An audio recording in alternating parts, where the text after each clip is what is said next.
Assalamualaikum warahmatullahi wabarakatuh. Selamat datang di kelas PAI bersama saya Bu Vera. Oke, bagaimana kabarnya hari ini? Semoga dalam keadaan sehat walafiat serta dalam lindungan Allah Subhanahu wa taala. Jangan lupa tetap patuhi protokol kesehatan. Jangan keluar-keluar apabila tidak ada kepentingan yang mendesak. Oke, hari ini kita akan membahas bab baru. Minggu lalu dan minggu-minggu sebelumnya kita melakukan ulangan harian serta beberapa bab. Kita membahas beberapa bab yang sekiranya perlu membaca yang banyak, kemudian kita mereview singkat mengenai bacaan tersebut. Untuk hari ini kita akan masuk bab baru, dan sebelumnya nanti saya akan memberikan review sedikit mengenai materi-materi yang sudah kita pelajari sebelumnya. Oke. Kalau begitu sebelum kita mulai, kita membaca basmalah bersama-sama.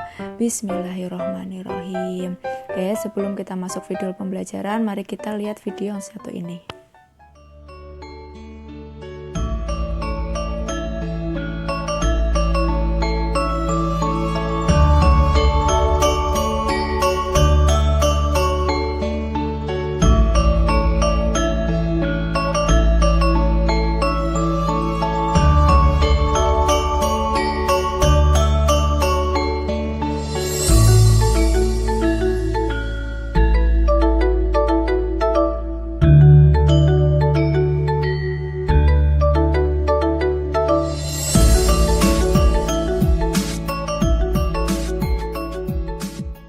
Santun dan damai dalam berdakwah. Nah, di sini kita akan menganalisis pelaksanaan khutbah, tabligh dan dakwah. Nah, yang pertama adalah khutbah. Khutbah adalah menyampaikan pesan dengan takwa sesuai perintah Allah dengan syarat dan rukun tertentu.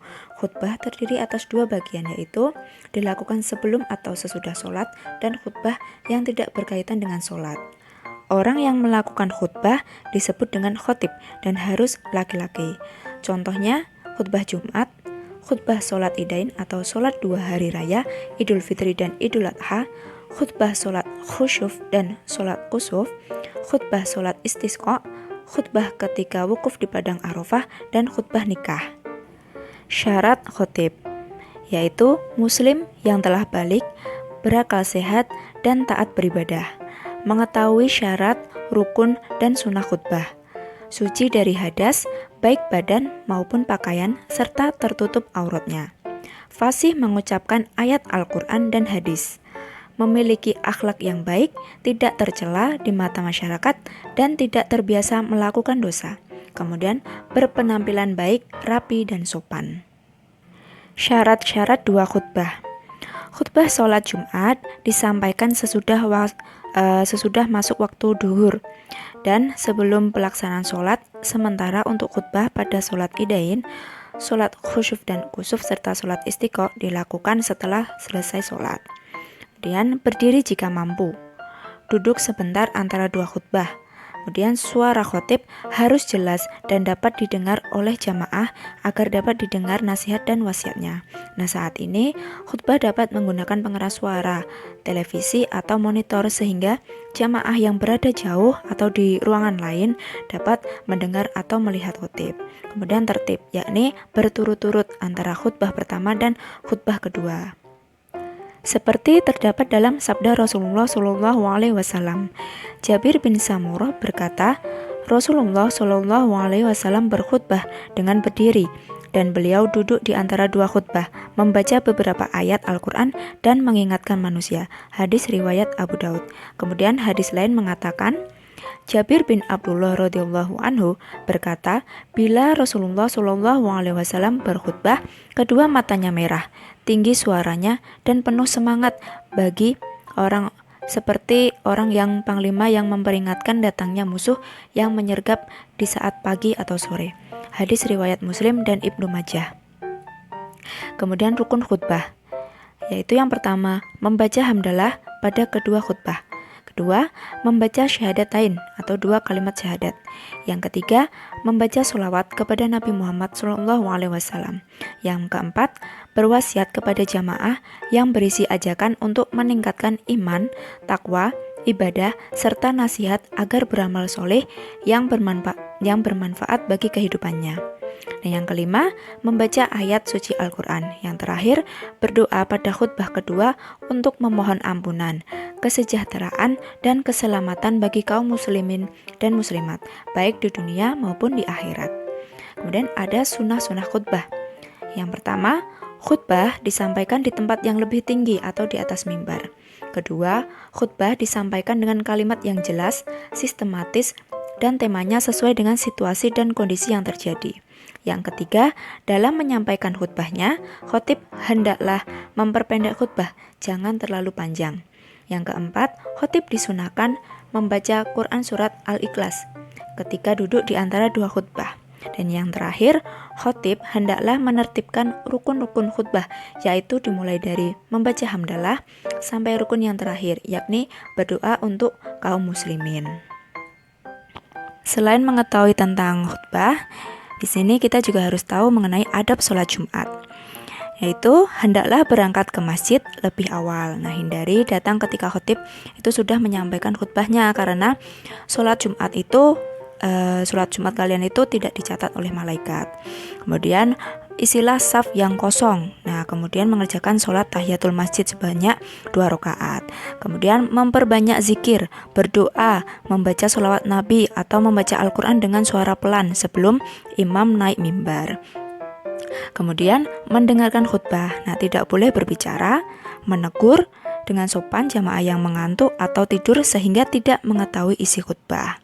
Nah, Rasulullah itu bersabda, Abu Hurairah radhiyallahu anhu berkata, Nabi Shallallahu alaihi wasallam bersabda, apabila kamu berbicara atau meskipun bertujuan baik kepada temanmu saat pelaksanaan sholat Jumat, diamlah. Padahal imam sedang menyampaikan khutbahnya, maka Jumatmu sia-sia. Hadis riwayat Bukhari dan Muslim. Kemudian adapun adab-adab sholat idain, ya tadi sholat yang pada saat Idul Fitri atau Idul Adha. Pertama, waktu sholat idain dimulai dari matahari setinggi tombak sampai waktu zawal atau matahari bergeser ke arah barat. Kemudian, jika tidak ada halangan, tempat pelaksanaannya sholat lebih utama berada di tanah lapang. Kemudian disunahkan mandi sebelum berangkat dan memakai pakaian yang terbaik.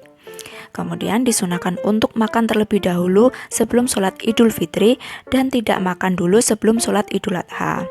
Kemudian yang terakhir, memperbanyak bacaan takbir saat menuju tempat sholat. Oke, tadi kita sudah membahas mengenai khutbah, sekarang kita membahas mengenai tabligh. Nah, tabligh itu berasal dari kata balagho yang berarti menyampaikan. Nah, menurut istilah, tabligh itu suatu pekerjaan yang dilakukan untuk menyampaikan atau menyiarkan agama Islam kepada umat. Nah, orang yang bertabligh disebut dengan mubaligh. Nah, tata caranya, perumusan dan tata cara atau strategi tabligh dapat mencontoh Rasulullah SAW dan para sahabatnya dalam melaksanakan dakwah. Sejarah Islam menjelaskan cara-cara beliau dalam bertabligh yaitu sebagai berikut. Yang pertama, mengajak orang-orang terdekat atau keluarga sendiri untuk masuk Islam. Nah, hal itu karena keluarganya merupakan kunci sukses dan melalui keluarga juga perannya diuji dalam memberi kekuasaan sekaligus keteladanan. Kemudian mengajak teman-teman tetangga-tetangga dekat masuk Islam dengan cara diam-diam, sembunyi-sembunyi dan dari hati ke hati terhadap tokoh-tokoh dan pemuka masyarakat.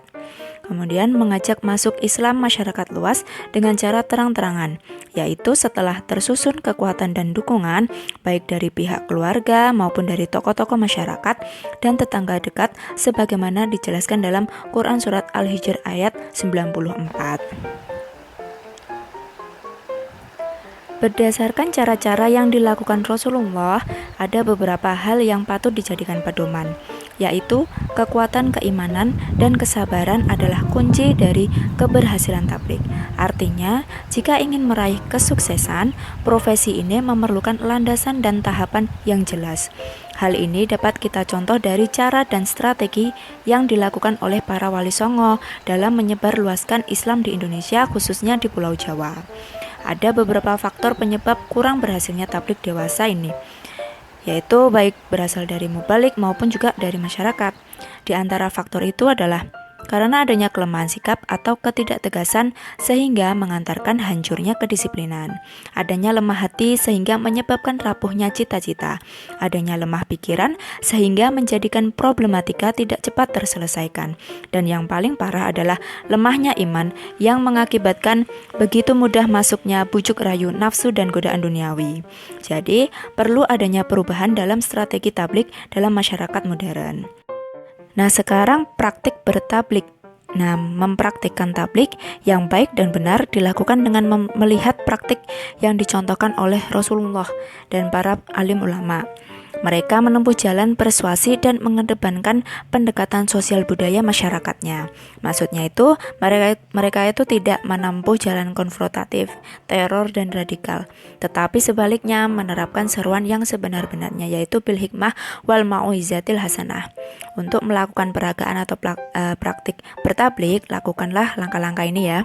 Yang pertama, tahap persiapan. Di sini siapkan materi tablik yang sesuai dengan kebutuhan jamaah atau audien.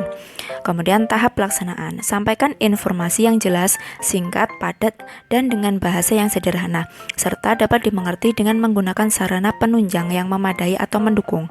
Tablik tidak dilakukan dengan memaksa, apalagi menggunakan kekerasan, tidak berkesan menggurui, dan tidak juga melakukan justifikasi dengan mempertimbangkan waktu yang tersedia atau disediakan. Gunakan metode yang menyenangkan dengan prinsip 3F, fun, fresh, dan fokus, serta tidak berlebihan dalam menggunakan humor dan jenaka. Kemudian yang terakhir, tahap konsolidasi. Sebagai usaha pemantapan, memahami materi tablik dan agar tidak terjadi bias pemahaman bagi jamaah atau audiensi, berikanlah semacam resum, kesimpulan, atau pesan di akhir sebelum mengakhiri kegiatan tablik. Baiklah, itu tadi pembahasan kita pada kesempatan kali ini. Semoga kalian bisa memahaminya dengan baik. Apabila kalian ada yang ingin ditanyakan atau ada yang kurang paham, kalian bisa tuliskan di kolom komentar atau bisa tanya saya atau nanti bisa via Google Classroom gitu. Nanti kita akan membahas sedikit melalui diskusi-diskusi yang selanjutnya. Untuk tugasnya saya akan berikan ke PJ masing-masing atau nanti saya akan umumkan petunjuknya di Google Classroom. Mungkin itu saja, mari kita tutup dengan bacaan hamdalah. Alhamdulillahirabbil alamin. Kurang lebihnya saya mohon maaf. Wassalamualaikum warahmatullahi wabarakatuh.